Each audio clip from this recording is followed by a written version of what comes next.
Hello, everyone, and welcome to our session. Today's session that we're going to go over is called The Fifth Element, You, Data, AI, CRM, and Marketing. My name is Brent Whitmer, and I'm a principal consultant at MRE Consulting. I've been a Salesforce consultant for the past about 12 years, and for the past 8 of those years, I've been focusing on Salesforce marketing solutions. I'm excited to be here and to present with the amazing Jennifer Rivero. Hi, everyone. I'm Jennifer Rivero. I'm a director at MRE Consulting. I've been a customer experience and marketing strategy consultant for 14 years, and I've been working in Salesforce for about 8 years.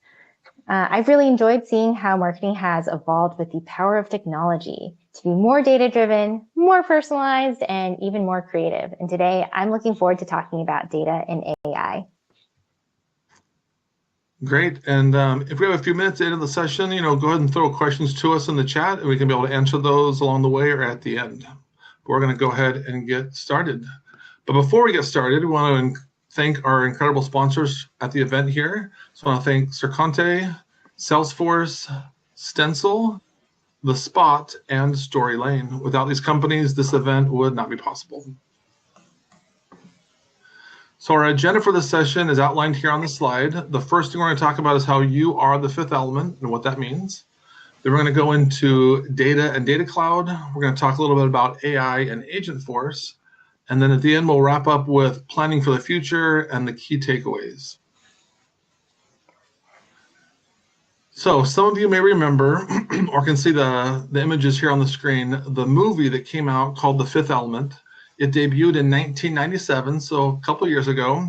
It did win 10 awards and was nominated for an Oscar. The movie takes place in the future when the universe is threatened by evil.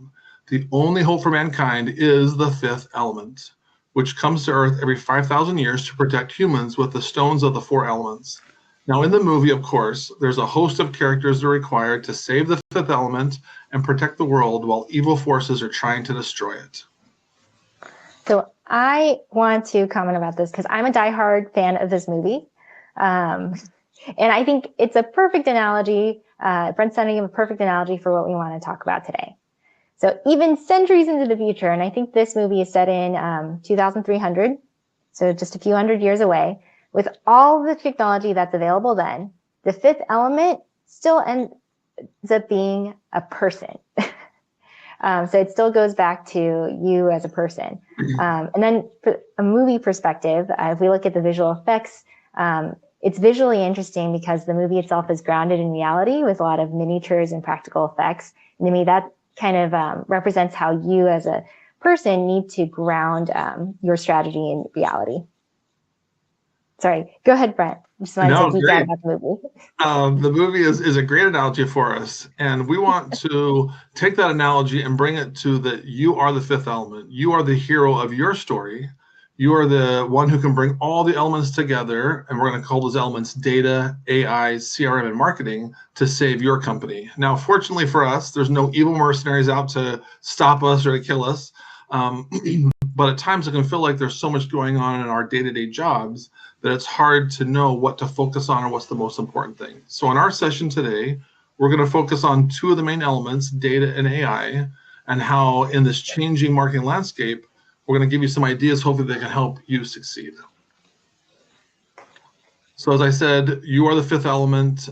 Just to set the stage a little bit for our session, this is not going to be a technical session. We're gearing it towards business admins, business analysts, and product owners. So if you want to get technical, there's a ton of videos out there that you can be able to read about or watch all the topics we're going to cover today. So we're going to highlight some of the things technically, but we're really going to focus on the human element, or you, which in our opinion is the most important part of the equation for success. So what do I mean by that? You are the most important part. So we all know that projects and companies would not be successful without people, right? Running projects, making everything that we do. Mm-hmm. We know that technology can change rapidly, and it can kind of be scary to think about all the things that are coming up and how that may affect your job. So here's some things to keep in mind with all the things that are going on in the world and all the technology that's happening, is that you are the most important part. You bring your unique background perspective to your job that nobody else has, and that's an important key of why you are successful.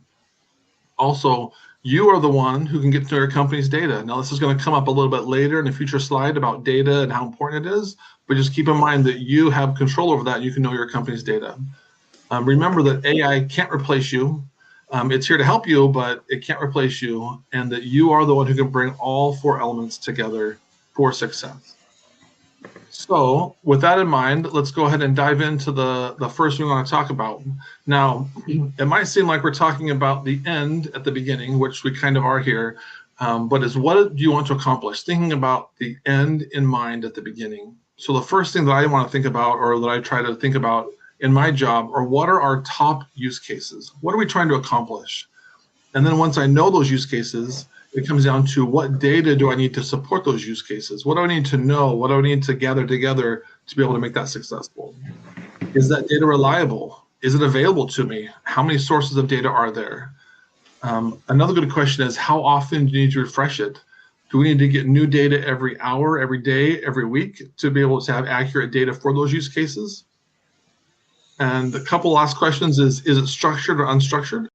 We're going to go into more of what that means, but just keep in mind that there's different types of data in your organization, and how you get to it and how you use it is different depending on what it is.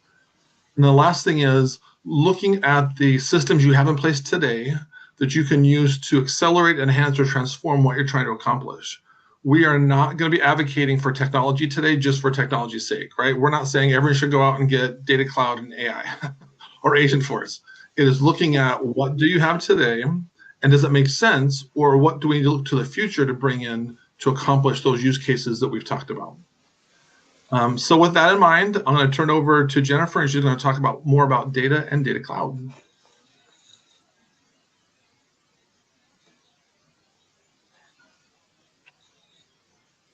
All right. I think we have one more slide before this, right? The only one I think was the title slide. Yes. Oh no, let's talk about data. There we go. Sorry, there we go. Thank you. All right, so let's talk data.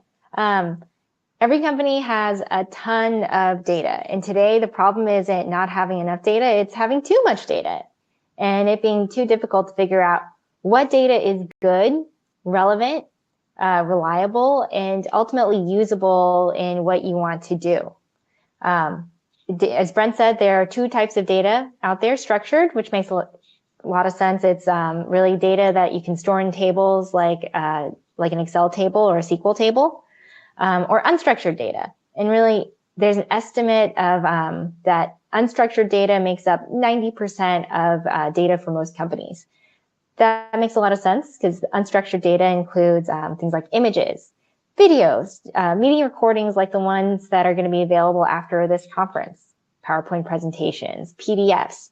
If you think about it, that's primarily the type of content, information, or data that you and I and others are creating on a day-to-day basis. How bad is bad data? Well, you all know that it's garbage in, garbage out. And if we want to be able to use new tools like AI, we need to have data that's good and reliable.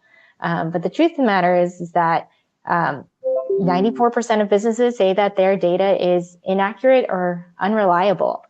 I'm sure based on your experience at your various companies that you have experienced some of this.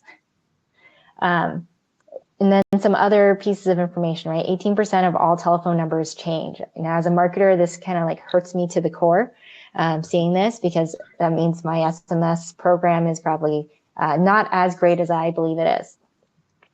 So what should we be doing? We should really be looking at how we can measure and improve that data hygiene. So data accuracy, the proportion of correct data entries we have, is it correct or not? Right? And then data completeness, the proportion of records which are complete versus those that have missing values. So there are so many companies where we go in and they want to do a particular use case, but they don't end up having data. So I'm just reminded of a story where we spent weeks creating this very complex customer targeting model where the client wanted to incorporate customer net promoter score. And we kept asking them, okay, well, do you have an estimate of what percentage of customer records actually have this data? And we were assured, we have this data for everyone. Don't worry about it. Well, finally, when we got into working with the production data, it turned out that this was only available for 2 to 3% of customers. So not very usable. Really, if you've ever considered cleaning up your data, now is the time to do it. We want to talk now about Data Cloud. I know that you don't have to utilize Data Cloud. We already talked about that, but I feel like we can't not talk about Data Cloud in this session about AI as it relates to Salesforce. So before you jump in, we wanted to highlight some things. One, Data Cloud is a usage-based product. This is very different from Salesforce's traditional models of like Sales Cloud, Service Cloud, Marketing Cloud, where it's based on licensed seats, right? This is where it's so important to start with the use case, as Brent was talking about, and zero in on what kind of data you want to utilize, how much of that data, and how often it's refreshed. We've already had some clients who've run into some issues here where they decided, well, we just want to test out Data Cloud. Let's plug in everything and refresh it as often as we can. And they ate up their credits really quickly. Again, this is where that human element comes in about thinking through your what you want to accomplish and the minimum of what you need to get there. Next, Data Cloud isn't a tool to merge all of your data. All of your source systems are going to stay there. It's going to maintain that information. And what you're really doing is it's harmonizing the data. You still need, and it's even more important to have data governance in place. Next, you want to have a basic understanding of data modeling. And we just highlighted one example of this with primary key versus foreign key. For your structured data, I'm sure you have primary keys defined, but foreign keys and that understanding of how data relates to each other is going to become more and more and more critical. I had a client who wanted to do a very simple email campaign where they send a customer communication based on what that customer has purchased. Well, guess what? They didn't have their CRM system with foreign keys mapped to their billing. So it was a little bit of jumping hoops, but that type of data modeling and data governance is going to become more critical so that more AI use cases can be enabled. 4, Data Cloud is not a data lake, it's data lake house. And we'll talk about that more in the next slide. But the takeaway is, again, don't put all of your data here. It's not a place to just dump data. You will have to pay for it if you do. And finally, Data Cloud is not always the right answer. We said we don't want to be advocating for technology's sake. There may be ways that you're doing things already or traditional tools that you have access to that may be a smarter, faster, more easily maintainable, and bottom line cheaper way to be able to do things. So explore all your options, focus on the use case and what you're trying to do and not trying to figure out how to make this new cool technology work for you. Okay. So what you see here now is a flow of how Data Cloud manages structured data. We said that this is not going to be a technical session. We're not going to be diving deep into how Data Cloud works, but we did want to talk a little bit about the data. So if you'd like to learn more, I would say go take a trailhead, follow Danielle Larragui. She's awesome. There's a lot of functionality, new nomenclature, and concepts that are specific to Data Cloud that you should absolutely learn. If we keep going, we have a little more information about unstructured data. And this is where you get all the benefits of Data Cloud being a data lake house, bringing together a data warehouse and a data lake. I did want to highlight that Data Cloud uses that AI technologies like large language models to analyze structure and then chunk out that unstructured data into vector objects so that you can then query and search your unstructured data. This is critical and what is really going to unlock the value of your data and then make it available to functions like Flow Builder, Prompt Builder, of course, Agentforce, Tableau, etc. Now that's enough about Data Cloud, and I'll turn it over to Brent to talk about AI. All right, thanks, Jennifer. So we have talked a lot about data. You might be asking yourself, why is that? Well, it's because AI is only as good as the data it's been given. So AI basically is moving very quickly. We've all heard about, if you watch Dreamforce or saw any of the sections or the different sessions of Dreamforce, you know that if you talked to Salesforce 5 years ago about AI technologies and what they were doing, and today it'd be very different. And you think about 5 years in the future. So things are moving very quickly. Today we're hearing about 87% of companies that have already implemented some sort of AI are already are saying that once they've implemented it, that the data management is a huge priority, because again, data is so important to feeding into their systems. And the last one at the bottom I'll point out here is there was a study that asked, there's about 20% of companies that have implemented some sort of AI, and of that 20%, 97% are saying they're already seeing reported benefits from it. So it is definitely here. It's going to be continuing. So one of the questions we might ask ourselves is, is AI right for me, or when is it right for my company? So our next slide is to talk a little bit about that. So what does it mean to be ready? How do we know if we're ready for it or if it's ready for us? And again, we're not advocating for technologies for technology's sake. We're here to help guide you in how you decide, and then once you decided, how do you get ready for it? So the first thing you ask yourself, are we data ready? I'm sure most companies out there are going to say they're not. So that means making a plan in place, or talking about that. What does that mean? How do we get our data in a good state so that we can apply this? The next one down is, have we identified goals and use cases that are suited for AI and for Data Cloud? Do we have use cases that we can support this? If not, maybe that's next year or the year after that we'll have those good use cases that we can apply to it. And then once you've decided that you're going to use it, do you have the right team in place, the right skill set in place to support that? And then the last thing to consider is the legal and ethical implications of AI. Now, this changes depending on where you are at in the world. I know that the EU has very different rules than, say, we have in the US, and those will be changing over the next few years, I'm sure, as more technology occurs. The governments want to put in more things in place, so there's going to be more laws. So just keep up with that, making sure that you're answering those questions and know if it makes sense for your company. Now, as we talk about AI, as Jennifer had mentioned, that kind of leads right into Agentforce. Again, they're tied together, and you've seen the Dreamforce this last year. So you might be asking yourself, if you didn't attend those sessions, what is Agentforce? So at a very high level, it represents the third wave of AI at Salesforce, after predictive AI and then copilots. So this is their third iteration of AI, and it's now called Agentforce. You can think of it as an AI-powered platform that can help you supercharge sales and customer service teams in different ways. Maybe it's, you can see the different agents up there. So there's op agents, sales agents, support agents, marketing agents, different things you can put in place to help your staff do things easier or better or faster. So let's talk about a couple of the key features. Again, not going too technical here, but just some of the highlighted things. The first one is the AI-powered assistance.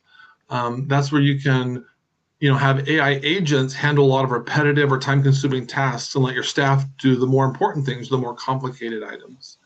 The next one down is real-time data and insights. It really helps to analyze data very quickly and can be able to provide personalized recommendations, like for marketing, perhaps, if you're going to do emails with personalized recommendations. Next one down on our list, number 3, is the Atlas Reasoning Engine. We could talk about this for a whole 30 minutes as well, all the things that it does. It really has all kinds of tools inside of it and different pieces of it that helps to find, evaluate, refine, stitch together, and then validate the data before sending to a user. So it's kind of the brain behind the scenes of Agentforce.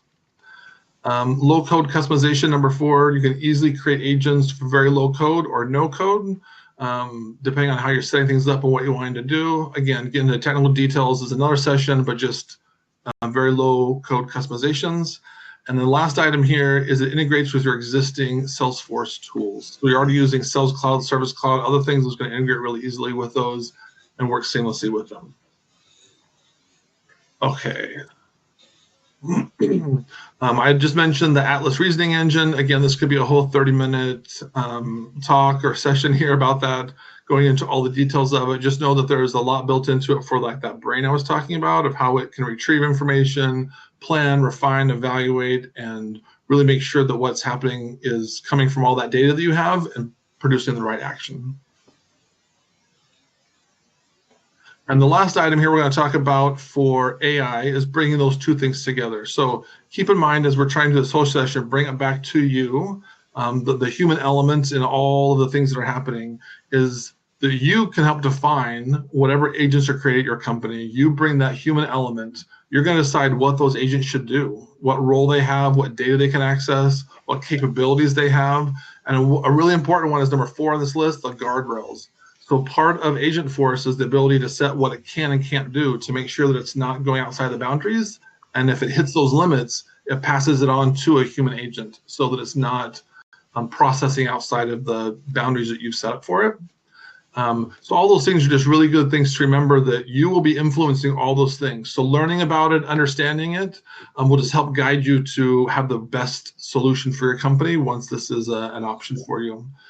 And also at the very end is you are helping to direct the personality and to represent your brand. So just keep that in mind. The voice, the tone, all the things that are happening are coming from humans. And that's that human element of that part of that success that is always needed. Anything that happens with AI. So with that, I'm going to now turn it back over to Jennifer, and she's going to talk about the next couple of items. Thank you, Brent. So as you plan for your future, we want you to walk away with a few key takeaways. First, always start with the use case. I know Brent talked about this at the beginning, but it's zeroing in on what is it that your organization wants to achieve and letting that flow into everything else.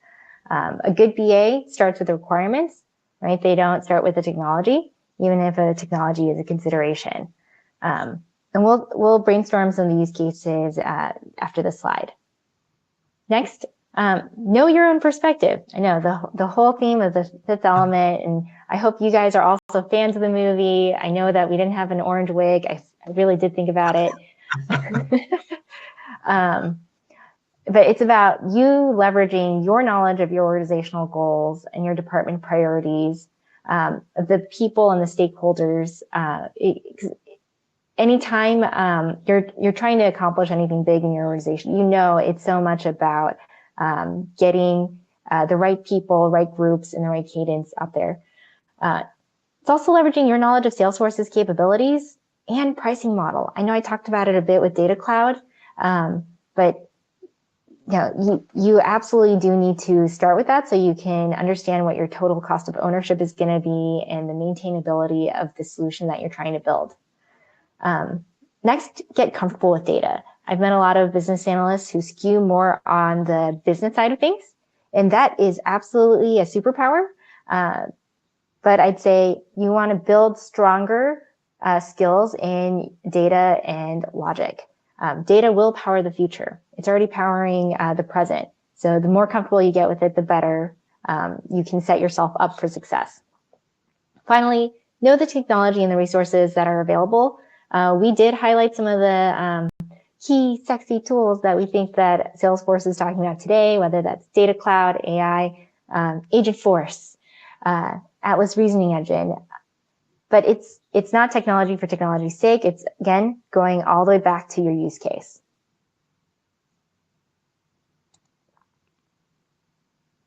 Speaking of use cases, let's talk about them.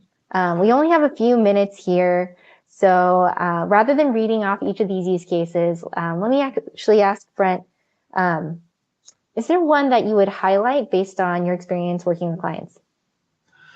Yeah, I think the one at the bottom, the automatically triggering workflows and communications, that comes up with every client that I've worked with, is how do we know when to communicate with our customers? How do we send the right information to them? How do we make sure that we're not over communicating with them? So all those things coming in with having that data, Data Cloud and AI helping you to make those better decisions and to be able to trigger those communications at the right time, I think that's going to be super powerful, even more so than what we're already able to do with our clients today.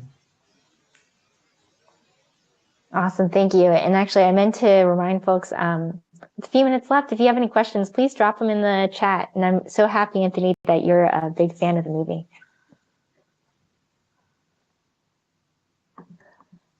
Are there any on the list here, Jennifer, that you would highlight for people that you've worked with? Yeah, there's actually two. That first one, enable service agent visibility into Net Promoter Score. So earlier in this session, I talked about a client who wanted to create a customer segment utilizing Net Promoter Score data, and they had defined it in a very narrow, specific way. And that was many years ago, before I think all of these AI tools were available. And the ability today to be able to pump in all sorts of data and then ask the AI based on like large language models, like how they would characterize clients as positive, negative NPS. I think that would be hugely valuable. And then to be able to show that to a customer service agent when they're immediately there in the account, and because someone has called in, huge. Can't wait to see more of that happening. And then the other use case I want to highlight would be the ability to identify and engage customers who are likely to churn. We work with a lot of clients who work on a contract relationship basis with clients, and that ability to figure out based on the customer's engagement or usage history who we think is going to churn, and being able to target them with marketing content or an offer, just highly valuable. Yeah, the other one I'd recommend, or I would highlight here, is the third one down. I've worked with multiple clients in the past that struggled with this, that didn't have the capability to be able to identify cross-sell recommendations to their customers. They wanted to, but it wasn't there. So I'm looking forward to being able to build better solutions for customers to be able to say, hey, you've purchased this, here's some other recommendations. I know it's out there. We see it from Amazon and some of the big companies that are able to do that, but some of the smaller companies don't have that all set up yet. So being able to tie those things together, build their data set, and also to sell to cross-sell good recommendations, I think will be very valuable to some of my clients as well. I see there's a question around, which of these do we use internally? So I think it's for us, the ones I would highlight are more the developer tools. Funny I'm saying that because I know that is not necessarily like my side of the house. But the ones that I've seen folks use are pretty amazing, where they can go and have write out the business analyst logic for a flow and have Salesforce, draft a flow and provide that to you. Tools like that are incredibly helpful, not just for developers, but also like VAs and admins who want to expand their delivery skills. And that's actually something that I want to grow more in as well. And with it, like Jennifer mentioned, this is just a short list of use cases. There's hundreds of other ones. So as you're coming up with yours, I'm sure you're going to find either unique situations at your company or other ways that you're doing things. There'll be a great use case as well. But there's a bunch of different ones out there. And I'll go on to the next slide. So we have to end with a picture of Lilu and her multi-pass to bring it all back to you and how you're the one who's essential to enabling AI at your organization. So it's a reminder of the messages that we've been saying about how it's all about your perspective and your context and knowledge of your company. We really want to bring this home because with all of the AI tools that we've seen coming out and gaining traction this year, like Copilot, Agentforce, I hear a lot of rumblings like, are BAs even still needed? Is this going to replace my job? Answer the first one, yes. Answer the second one is no.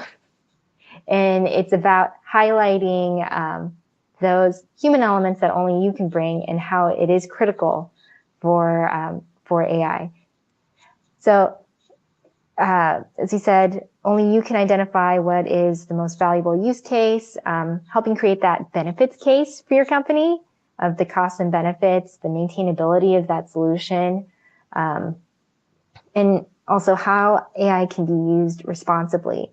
Brent talked about this earlier about how there have been more like legal and ethical guidelines that are coming out around AI, which are definitely important and needed, but it's also about how we are building our own AIs for our companies to reflect our brands, our values, our morals. I think we ended. Oh, okay. I think we're on point 2 or 3 of the slide, and it ended for us. Okay. I probably should have just jumped to the questions or the support resources. My bad. I saw something change and I wasn't quite sure, so I just kept talking. All right. Thank you. Thank you.